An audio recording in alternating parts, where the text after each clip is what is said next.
This week on The Experiment, James Sulzer has always been obsessed with making things. Now he was positioned to help his daughter regain brain function. It's really easy as a scientist to be skeptical, but as a parent, you need to have leaps of faith. Listen wherever you get podcasts.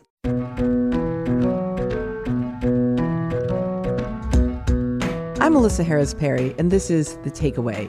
Let's take a listen to CBS News senior foreign correspondent Charlie D'Agata talking about Ukraine on Friday.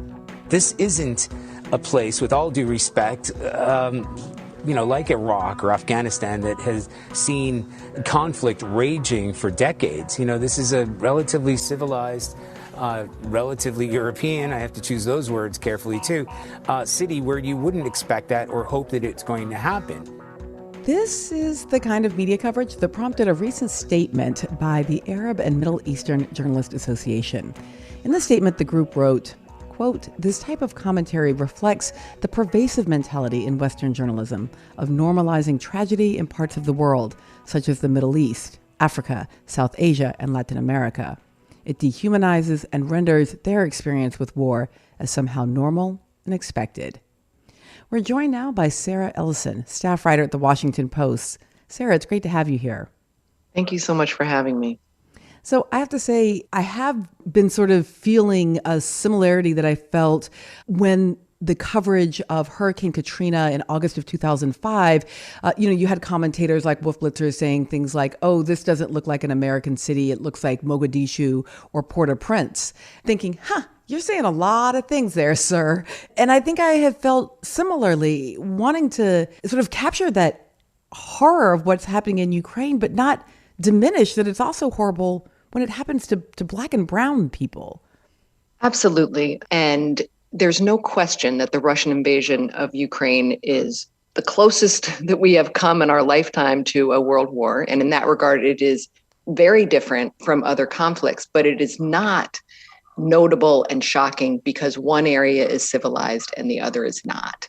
And I think that's the thing that we have heard commentators really stepping in the past week, because people are trying to say how shocking this conflict is. And it's obviously getting wall-to-wall coverage for all sorts of very good reasons.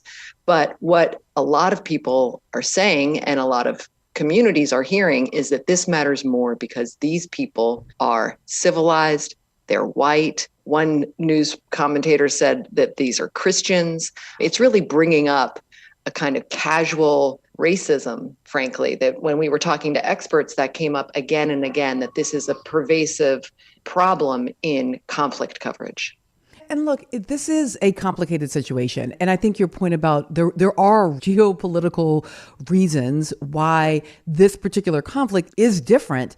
And I guess there also seems to be something valuable about noting that our own emotive and affective attachments might, in fact, be responding to these issues of race and Europeanness and our own perceptions of civilization. It's just, I think we have to say it that way.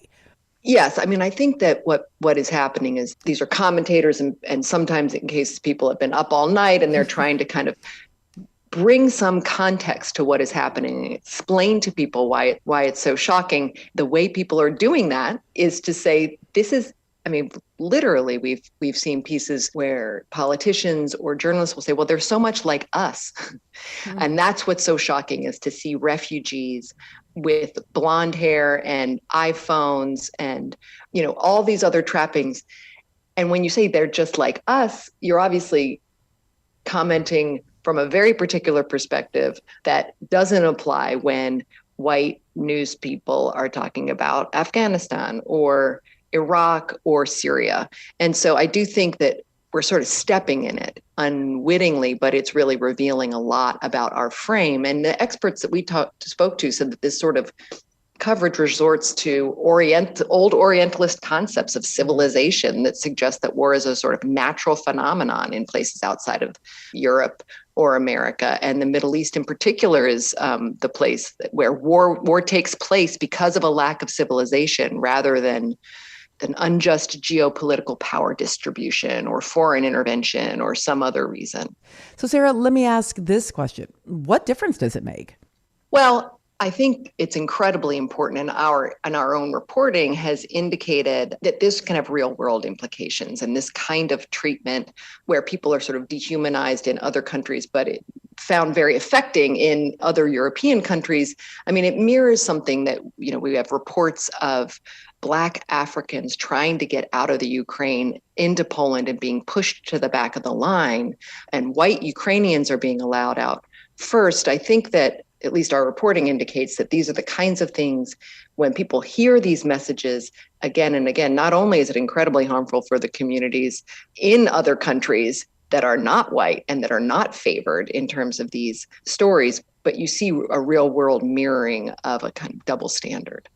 I'm wondering if there are, and I think your point about sometimes when correspondents, they're standing in a war zone, they're not reading from a script, they're actually speaking, extemporaneously, trying to bring insight. I have such empathy for the ways that we can make all kinds of errors in that moment.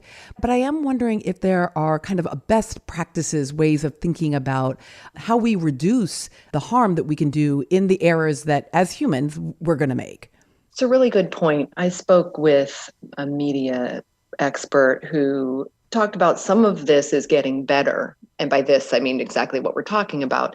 In past conflicts, it was sort of much more blatant. One of the things that is happening is that slowly newsrooms are hiring a more diverse group of staffers. And you have people, one of the women that I spoke to is a Syrian American journalist who reported on Iraq and reported on the war in Syria. That person is going to bring a very different perspective than I would, somebody who grew up in Pennsylvania and has no experience in these countries. So I think that diversifying a staff and having, this is what we talk about. People say this all the time. Our newsroom needs to reflect the world that it's reporting on. That's particularly true in moments like this. That's one solution. I think that, I also have a lot of sympathy for people who are up 72 hours and trying to report lucidly on a situation like this, but it is our responsibility to try to be better.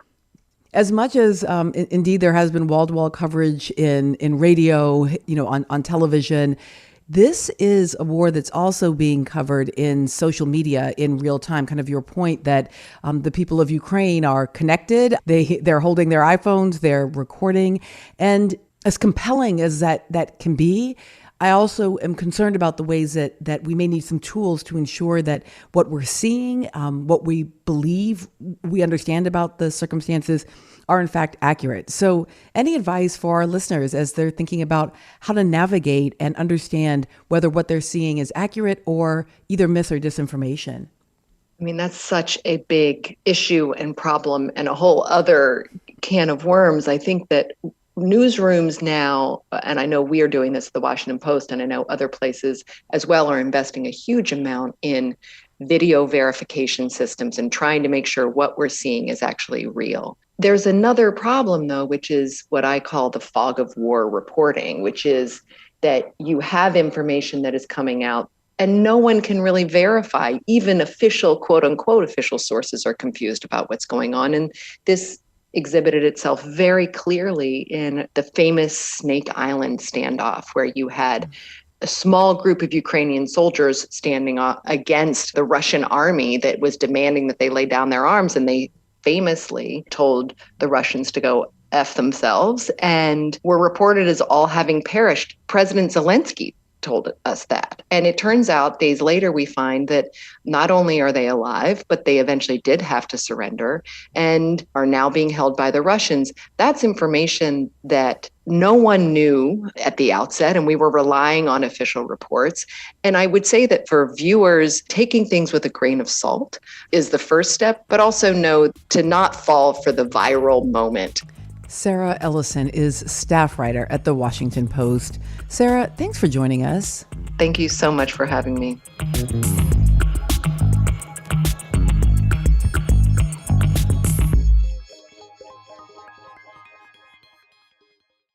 WNYC Studios is supported by NerdWallet's Smart Money Podcast. When was the last time you paused to dream big? No, not big like your favorite team making the playoffs. Like really big. That's where NerdWallet's Smart Money Podcast comes in. Whatever you're dreaming of, NerdWallet's Smart Money podcast has the financial advice you need to finally get there. Get ahead and stay ahead of your finances with weekly nerdy wisdom from money experts Sean Piles and Liz Weston. Find NerdWallet's Smart Money podcast wherever you listen to your favorite shows.